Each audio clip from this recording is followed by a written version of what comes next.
রমজান আসতে এখনো বাকি প্রায় ১.৫ সপ্তাহেরও বেশি, কিন্তু রাজধানীর বাজারে এখনই লেবুর দামে ঊর্ধ্বগতি। একটি লেবু কিনতে গুনতে হচ্ছে ১২ থেকে ১৫ টাকা। তবে অন্যান্য সব নিত্যপণ্যের দাম রয়েছে গত সপ্তাহের মতোই।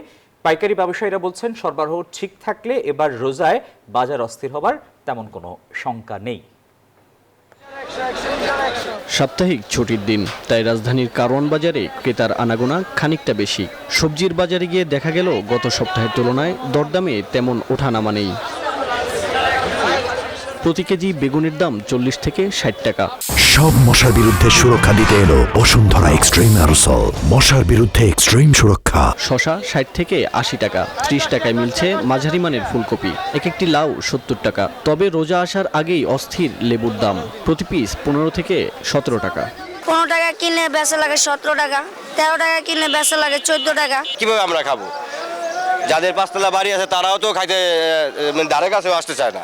লাস্ট 3 মান্থসের মধ্যে কোনো ডিফারেন্স পাচ্ছি না। অ্যাজ ইউজুয়ালি লাগছে এই কোনো একটা আইটেম হয়তো বা ওঠানামা করবে, কিন্তু নট মাচ। ২৫ রমজানের আগে যেরকম বাজার ছিল এরকমই যাচ্ছে, ভালো আছে। বাট আমরা যদি ২৩-এর দিকে যাই তাহলে প্রত্যেকটা সবজি, তারপর হচ্ছে আমরা যদি ধরি টমেটো অথবা মরিচ অথবা পেঁয়াজ অনেক এক্সপেন্সিভ ছিল, but current situation is good. মুদি পণ্যের দাম দর গত সপ্তাহের মতোই, ডিম ও মাংসের বাজারও স্থিতিশীল, তবে মাছের বাজার আগের মতোই চড়া। গত বছর তুলনায় সব জিনিসের দামই কম আছে। গত বছর ছোলা ছিল ১২০ টাকা, ভালো মানের ছোলা এখন ১০০ টাকা, কম দামে হলো ৮০ টাকা। আর গত বছরের সব জিনিসের দামই কম। চিনি ছিল ১৩০ টাকা, এই বছর ১০০ টাকা কেজি চিনি রমজান মাসে। তাহলে আমাদের জন্য ভালো হয়েছে, আমরা কম দামে কিনে কম দামে বিক্রি করি। ইলিশের দাম বর্তমানে একটু বেশি, যে ১ কেজি ২০০-৩০০ গ্রাম এটি বিক্রি করতেছি ২৫০ থেকে ৩০০০ টাকা কেজি।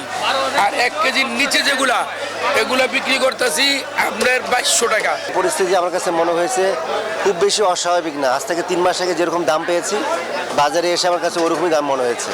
সামনে রমজান মাস, তাই অসাধু চক্রের কারসাজি ঠেকাতে নজরদারি বাড়ানোর দাবি ক্রেতাদের।